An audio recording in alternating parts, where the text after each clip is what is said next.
So this is a head of the Buddha. It's been generally referred to in the museum as the Hada head because it was believed to come from an important Buddhist site called Hada in Afghanistan. This has been questioned. I'll come back to that shortly. The head is extremely graceful and spiritual in its quality. It reflects, in this northwestern region of South Asia, Afghanistan or perhaps Pakistan, it reflects the influences of the Gandharan school, its naturalism, in the beautiful way that the mouth and nose are depicted, but also the idealistic qualities, with these beautifully curving eyebrows and the almond-shaped eyelids.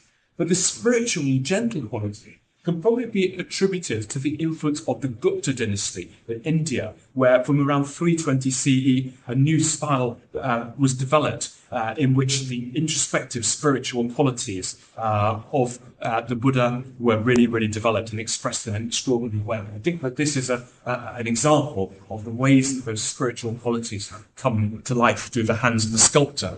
But this piece is not made of stone. It's made of stucco, a kind of composite material that can be moulded.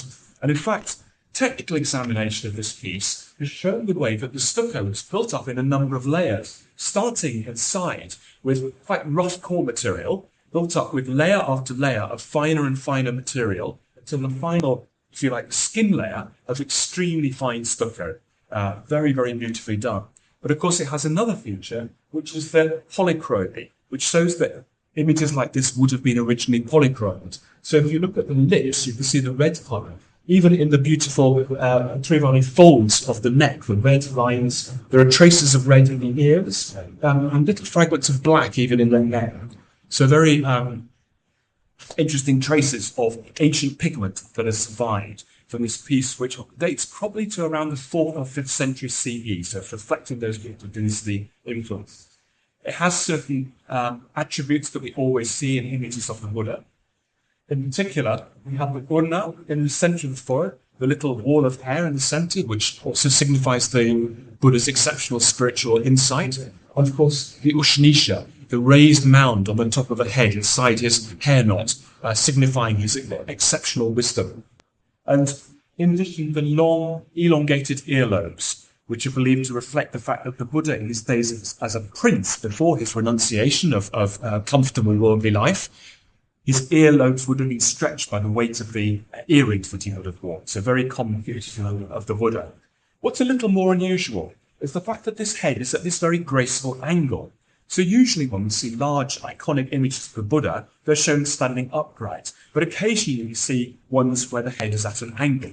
So there may be two possibilities. One may be that it may have been part of a narrative scene, along with a number of other images, in the way that we saw, for example, the infant Buddha and the Great Departure at the beginning of this talk. But it may also have been from a triad in which two figures of the Buddha flanked a larger seated central Buddha. So a couple of different possibilities.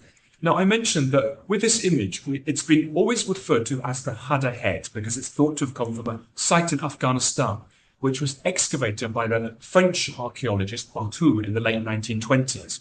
And this piece was acquired by this museum in 1931, so it was a time when that site had been recently excavated. However, in an important exhibition called The Crossroads of Asia in the early 1990s in Cambridge, Elizabeth Errington, a well-known scholar of Gandharan art, proposed that the sculpture may actually have come from Taxila in Pakistan, another very important Buddhist site, and likened it to some of the features, stylistic features, stucco images, particularly around the Buddhist monastery of Muladu, and particularly details like the hair, which she picked up on as a possibility. So we're uncertain now about where it comes from, but that opens up a strong possibility that the figure may originally have come from Taxila in Pakistan, where there's also a strong tradition of stucco Buddhist carving, rather than necessarily Afghanistan. So I think this is an example of the way that when objects are in museums, the attributions may change as scholarship develops over the decades.